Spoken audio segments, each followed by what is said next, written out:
पुढे। परंडा शहरामध्ये सर्व जाती धर्माच्या नागरिकांनी एकत्र येत पोलीस निरीक्षक परंडा पोलीस ठाणे यांच्याकडे स्वयंघोषित गोरक्षकावर गुन्हा दाखल करण्याची लेखी तक्रार दाखल केली आहे। परंडा शहराच्या शांततेला गालबोट लावण्याचा प्रयत्न, जातीय तेढ निर्माण करण्याचा प्रयत्न, परंड्यात येतोय ठोकणार म्हणजे ठोकणार, ऑन द स्पॉट मारू अशा पोस्ट सोशल मीडियावर पोस्ट केल्या आहेत। तसेच धाराशिव जिल्हा पाकिस्तान बनत आहे अशी विधाने केल्याने आरोपी विरुद्ध देशद्रोहाचा गुन्हा दाखल करावा। दिनांक फेब्रुवारी 28 रोजी परंडा पोलीस निरीक्षक व परंडा तहसीलदार यांना निवेदनाद्वारे मागणी करण्यात आली आहे। अशी घटना रमजान महिन्यात घडल्याने मुस्लिम समाजामध्ये तीव्र नाराजी व्यक्त होत आहे। अशा प्रकारच्या वक्तव्यामुळे शहरातील सलोखा तेढ निर्माण होण्याचे प्रमाण वाढत आहे। स्वयंघोषित गोरक्षकावर कार्यवाही न झाल्यास तीव्र आंदोलन छेडण्याचा इशारा देण्यात आला आहे। संबंधितावर देशद्रोहाचा गुन्हा, जातीवाचक शिवीगाळ, घरात घुसून धमकी व मारहाण तसेच सोशल मीडियावर जीवे मारण्याची धमकी यासारख्या गंभीर कलमाखाली गुन्हा दाखल करण्याची मागणी करण्यात आली आहे।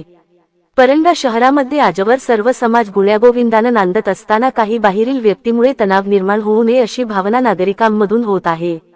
जर तात्काळ कार्यवाही न झाल्यास ईदच्या दिवशी वरिष्ठ अधिकारी यांच्या कार्यालयासमोर तीव्र आंदोलन छेडण्याचा इशाराही देण्यात आला।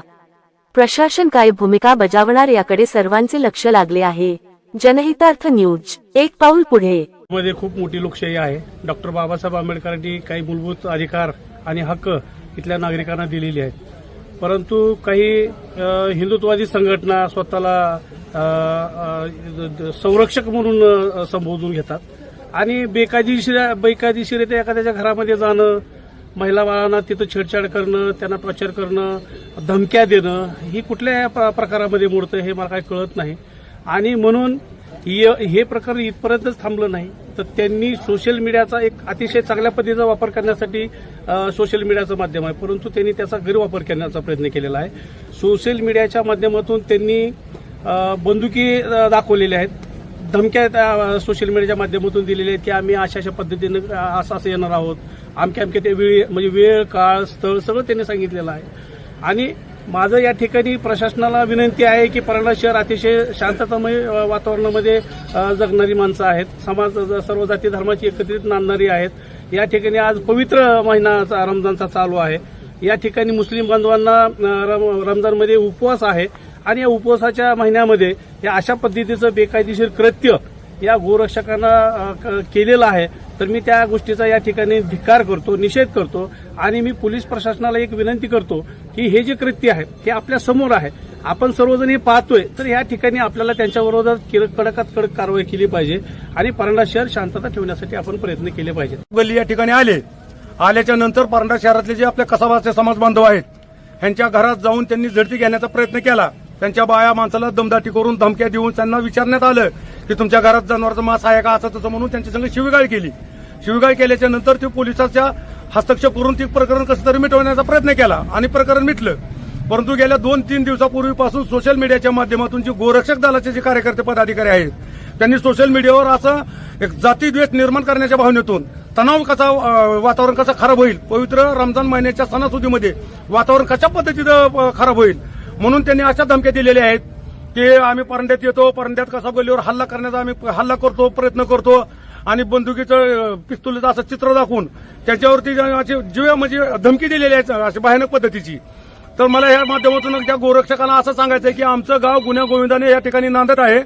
गावात कुठलाच जाती तणाव आजपर्यंत झालेला नाही, कुणाचं वैयक्तिक द्वेष मतभेद जरी असले तरी सार्वजनिक ठिकाणी कुणाचाच कुठलं भांडण तंडण नाही, परंतु जी गोरक्षक येऊन जर उघड जर धमकी देत असेल आणि परंडा शहराचं वातावरण जर खराब करत असेल किंवा ती असंही म्हणतात की उस्मानाबाद जिल्हा हा मिनी पाकिस्तान झालेला आहे, तर पाकिस्तानचा आणि आपल्या देशाचा काय अर्थार्थी संबंध नाही।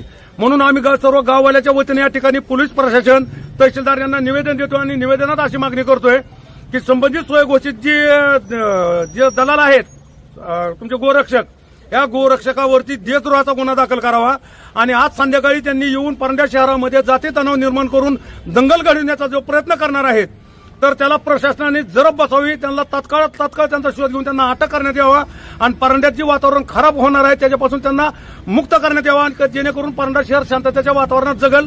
कारण रोजाचा महिना असल्यामुळे सगळी लोक परेशान आहेत एक तर सणासुदीच्या राहण्यात आणि ही बाहेरची लोक येऊन जर असा विध्वंस करते तर ह्या घटनेचा आम्ही जाहीरपणे निषेध करत आहोत आणि प्रशासनाला विनंती करतो की त्यांच्यावर लवकरात लवकर तात्काळ कारवाई करावी आणि देशद्रोहाचा त्यांच्यावर गुन्हा दाखल करावा अशी या ठिकाणी विनंती करतो। जय भीम। परंडा शहरामध्ये गोरक्षकांनी येऊन एका विशेष लोकांना टार्गेट करून गोंधळ घातला आणि सोशल मीडियावर उघड धमकी दिलेली आहे. तर त्यांनी जी उघड धमकी दिलेली आहे आम्ही त्याचा निषेध करतो आणि प्रशासनाला अशी विनंती करतो की त्यांनी त्यांच्यावर कडक कारवाई गुंडा ऍक्ट प्रमाणे करावी आणि परंडाचं शहरचं वातावरण जे आहे ते विदूषित होऊ देऊ नये आणि असं जर काय झालं असेल एकदम त्यांच्यावर कडक कारवाई करण्याची अशी आमची मागणी आम्ही आज केलेली आहे. निश्चितपणे सांगतो की कायदा कुणाला हातात घ्यायचा अधिकार नाही. जर समजा तिथं गोमांसची विक्री होत असेल तर त्यांनी प्रशासनाला कळवलं पाहिजे. परंडा शहरामध्ये पोलीस आहेत, त्यांच्याकडे स्वतःची माहिती असते कुठं काय होतं कुठं काय नाही होत याबाबतीत त्यांच्याकडे माहिती आहे. आणि हे जे कृत्य आहे गोरक्षकांचा स्वतः कायदा हातात घ्यायचे त्यांना कायद्याने असा कुठलाही अधिकार दिलेला नाही. कायदेशीररित्या त्यांनी योग्य ती पोलिसात तक्रार केली पाहिजे आणि कायदा हातात जर घेत असतील तर त्यांच्यावर कारवाई केली पाहिजे ही आमची मागणीच आहे. आपल्या परिसरातील बातम्या पाहण्यासाठी चॅनलला सबस्क्राईब करा, व्हिडिओला लाईक करा आणि बेल आयकॉन दाबायला विसरू नका.